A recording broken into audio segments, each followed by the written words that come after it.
È una frase che fa un po' paura da dire, ma oggi voglio provare a chiedermela ad alta voce. E se fossi io quella tossica nelle relazioni?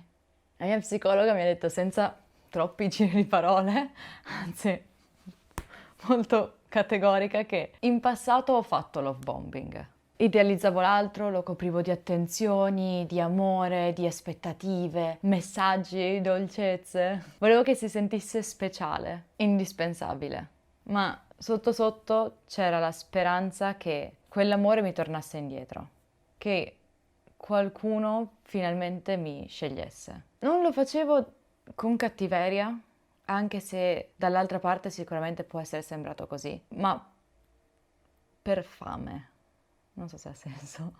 E magari tu hai vissuto la stessa cosa, da una o dall'altra parte. Magari ti sei accorto che quando ti piace qualcuno diventi intenso. Li chiami, li contatti, gli mandi messaggi, fai regali, gli dai attenzioni e non riesci a fermarti. Scrivi tanto, pensi troppo, già cominci a farti viaggi mentali su dove potreste essere tra 5 anni. E quindi ti ritrovi a fare tanti regali, a regalare la tua energia, la tua presenza, i tuoi pensieri, anche se dall'altra parte magari non c'è lo stesso. Oppure invece ti sei ritrovato davanti a qualcuno che ti ha offerto tutto dal primissimo istante, ti ha fatto sentire estremamente speciale, come se non ci fosse nessun altro nell'universo e poi sono spariti. E se sei la persona che ha fatto love bombing, magari dentro di te hai sentito quella vocina dire: se faccio abbastanza magari restano. Io in passato facevo così e ero certa che fosse romanticismo. Pensavo semplicemente che quando amo, amo forte. Ma oggi comincio a vedere una differenza tra amore e ossessione, o amore e bisogno. E la cosa più assurda è che adesso faccio l'esatto opposto. Ora fuggo a gambe levate. Appena sento qualcuno avvicinarsi emotivamente, chiudo tutto, non si avvicina a nessuno. Ora metto un sacco di distanza tra me e le altre persone, con le quali ci potrebbe essere un qualche tipo di interesse. Con gli amici invece mi trovo molto più vicina, ma relazioni amorose a distanza, chiunque, proprio con le armi alla porta, se ti avvicini t'ammazzo. Cioè, mi dà fastidio anche il solo messaggio di buongiorno o anche i complimenti, anche minimi, mi danno ancora più fastidio del solito. È come se una parte di me non volesse più rischiare. Non voglio più dare attenzioni inutili a qualcuno. Inutili, quelle che penso possano diventare inutili. Ed è come se non volessi mai più dipendere da qualcuno. Non voglio più espormi, non voglio più soffrire, non voglio più fare la figura dell'idiota. Non rispetto a tante altre persone, ma rispetto nei miei confronti. Mi sembra di doverlo a me stessa, di non essere più ridicola in questo senso. E magari capita anche a te. Ti piace qualcuno così tanto, ma quando le cose cominciano a diventare un po' più interessanti, più serie, sparisci. O magari per paura di essere lasciato, lasci prima tu. Oppure non ti butti mai davvero perché nella tua testa hai una paura folle di rimanerci male di nuovo. Perché tanto lo sai che andrà a finire male. Ecco, io ho perennemente in testa questa vocina che mi dice: tanto va male. Che senso ha provarci? Tanto va male. Tanto va male.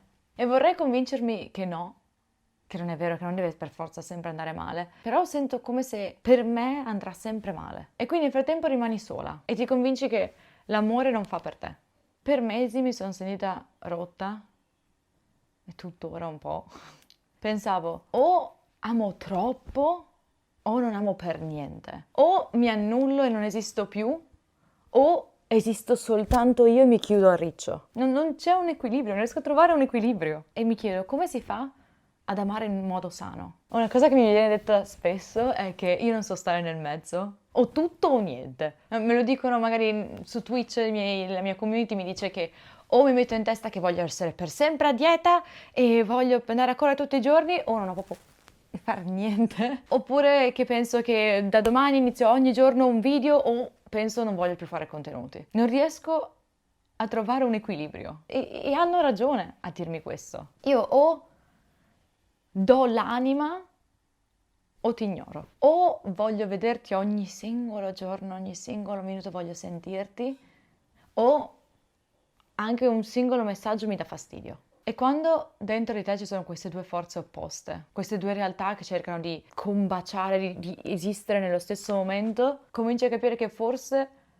non sono gli altri il problema. Ci sono state relazioni nel mio passato che, a pensarci oggi, io ho fatto male. Non intenzionalmente, ma magari ho fatto credere all'altra persona che ci sarei stata per sempre, che avrei fatto di tutto. E poi, quando le cose sono fatte troppo serie, troppo reali, sono sparita. Mi sono chiusa di nuovo in me stessa. E forse magari anche tu ti senti in colpa per questo. Perché non sai come spiegare che non era finto. Non stavi fingendo delle emozioni. In quel momento lo volevi davvero tutte le cose di cui hai parlato. Solo che poi qualcosa è cambiato dentro. O magari hai fatto l'opposto. Magari hai dato di tutto a una persona che in cambio ti ha dato nulla, o delle piccole briciole, alla quale hai scritto papiri e ti hanno risposto con un ok. O magari che per una giornata intera li hai cercati e loro ti hanno semplicemente ghostato. Hai fatto regali, hai fatto sorprese, hai aiutato in tutti i modi possibili e loro in cambio non ti hanno nemmeno mai chiesto come stai. Ecco, io ho fatto entrambe le cose ed ora mi trovo in questa situazione strana in cui non voglio più che nessuno si avvicini, non voglio più che nessuno mi tocchi emotivamente e fisicamente, dove solo anche sentirmi necessaria per qualcuno mi mette ansia, perché penso, se divento importante per te, mi vedi e quindi ti avvicini. Col cazzo. No, no, perché se poi ti avvicini, poi puoi anche ferirmi. Ogni tanto quando sono in terapia dico delle frasi e subito dopo averle dette mi fermo e mi fisso con la psicologa del tipo, sai perfettamente che cosa stai sbagliando in questo ragionamento. E l'altro giorno in terapia ho detto, non so se voglio stare con qualcuno o voglio semplicemente sentirmi amata. C'è una differenza enorme e mi rendo conto che molto spesso confondiamo l'amore con la compensazione. Cerchiamo persone che curino le nostre ferite e invece che imparare a curarcele da sole. E magari anche tu ti sei sentita così. Ti sei innamorata dell'idea che qualcuno ti salvi.